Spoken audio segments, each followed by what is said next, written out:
Are you currently taking a lot of business courses from your CHK professors? Have you learned a lot of interesting theories but don't know how to use them or feel that they might not be effective in delivering real-life project-based learning? Well, today I'm here to clarify some of your misconceptions and help you transition the things that you've learned from academic theories to projects. So let's get started. First of all, I would like to clarify 3 misconceptions. Academic theories are not useless. They're in fact very useful in helping you use the framework to analyze situations and deliver them for your project-based learning. For instance, the things that you learn as a theory can be well incorporated into a framework and then used together with real-life data and other information. On the other hand, I would like to remind you that in fact, reusing generic statements to all cases may not be preferred because different companies and different situation or even country might have different understanding and as well as information for you to incorporate. Last but not the least, we often say what we learn in business school is in fact very conceptualized and in a theory form. But then if you incorporate real-life factors and other variables that can be considered when evaluating or proposing solution, then it comes the magic. It is super powerful when delivering what you need to deliver. So here I would like to remind you some things that you'd have to be wary of.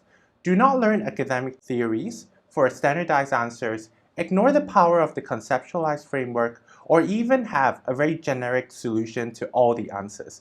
It is extremely effective that you utilize this framework and transition it into something that can be delivered to your clients, your professors, or even engage with the audience. Having said that, you might be questioning by now, how can I effectively use a framework and how do I incorporate other variables?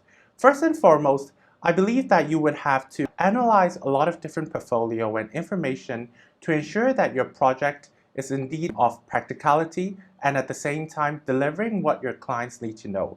For example, if you're identifying opportunities or if you're trying to utilize these frameworks to deliver something very important and new, it's best that you do not overload your audience with information. And last but not the least, it is also identifying all these points that are relevant and as well as keeping those that are not so relevant in your appendices or simply eliminating them will give your audience a clear view of what you're trying to deliver and talk about. And when we incorporate other variables, we should also research on other company data information by looking through their websites, annual report, charts and figures to incorporate it and to ensure that these figures are what we obtained a few years ago and not 10 years ago, or simply by adding something more quantitative into your qualitative analysis. Last but not the least, we know that a company is always different. And in different countries, they operate differently, and to a certain extent, there might be different behavior or consumer behavior.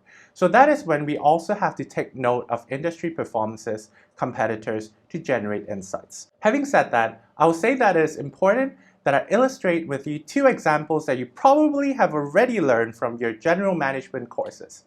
The first one is a BCG matrix. So if you haven't heard of a BCG matrix before, allow me to explain. So a BCG matrix is used as a strategic way to categorize products by their market share and also growth potential, namely star, question mark, cash cow, and even dog. So we have a lot of different products that a company might own, and we'd have to incorporate them into each of them being a very high growth potential product or one that has very low market share or even low growth potential and should be abandoned. So therefore, BCG matrix is good when we try to tell our audience how important it is to whether invest in the product or even to simply eliminate it from our portfolio. So academic theories are extremely useful in evaluating and understanding where the product belongs to. But when it comes to more real-life scenario, how exactly do we convey this message and ensure that the client is not misunderstood by simply presenting, okay, so your product is a star and you should be invested on. So I would like to illustrate to you by using Coca-Cola as a brand. With a lot of different portfolio products from tea-based product, Coke, or even simply healthy products, I would like to show you how we can deliver it effectively and have a real impact on projects that you're working on when utilizing this framework. So let's take a look at the next slide. Here on your left, I've categorized the various different brands with their logos to illustrate where they belong to and whether they are categorized as a question mark with high growth potential or even as a dog. So some of these products should not be invested on simply because they are not having high market share or even growth. But then I'd like to focus on the visuals on your left. So you can utilize logos and also various different ways to make it seem more realistic. Because to be honest, if we're using a star or question mark across all these different industries and company analysis, it will be very repetitive and there would be a chance that your audience would get lost.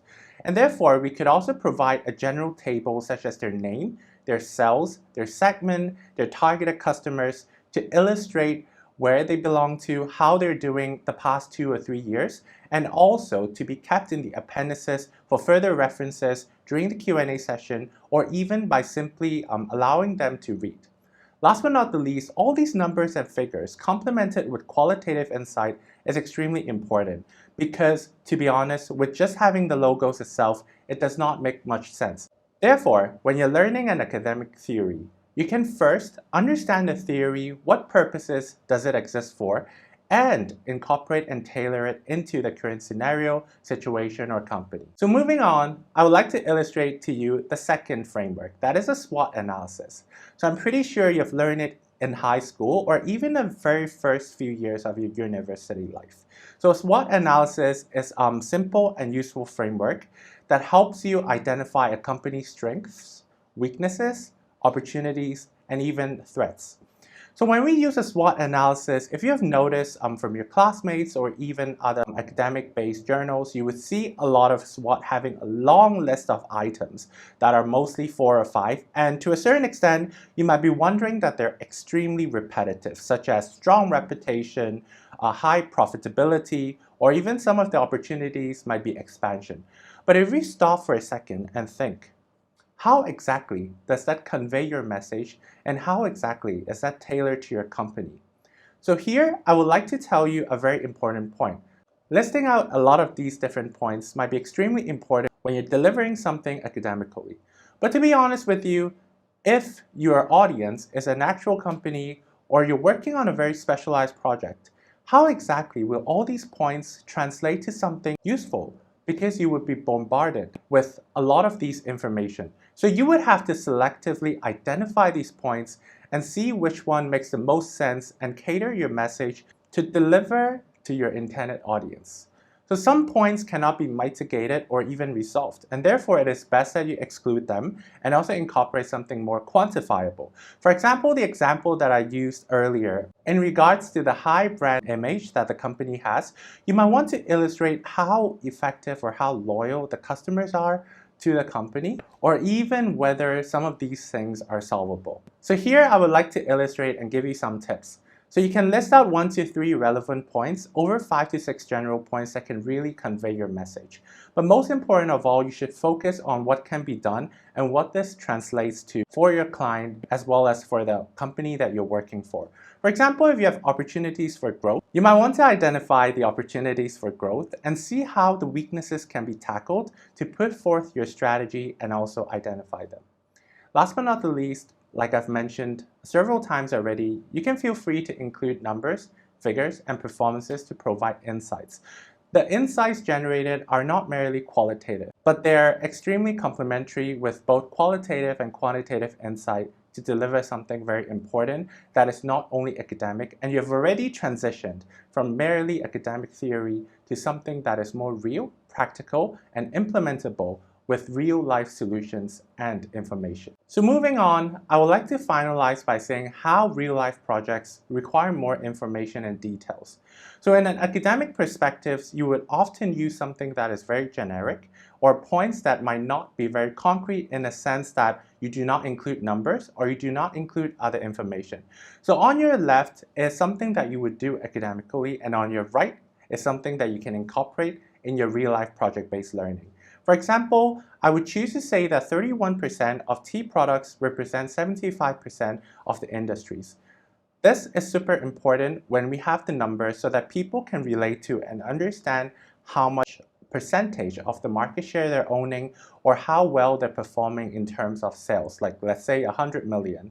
Then, by also mentioning strengths such as the customers are extremely loyal to the company and the brand, you could say something like how the customers have a lifetime value of 40 years and still ongoing strong, and how it is the number one brand that customers think of when they think of certain type of products. Last but not the least, when you're expanding to a new market, you would choose Southeast Asia market, let's say, but that is not specific enough. That is way too generic for the audience to understand where, how, and what should be done in order to expand into that particular city or country.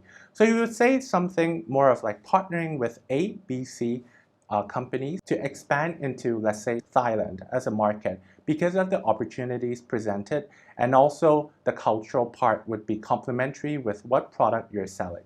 All in all, I would like to say how you learn or what you learn at the CHK Business School is super important to help you move from one stage to another. So the next time you're learning a new theory, do not simply recite or memorize the points there, but you think of how to incorporate it into a different company, different scenario, as well as create useful and insightful information. Thank you.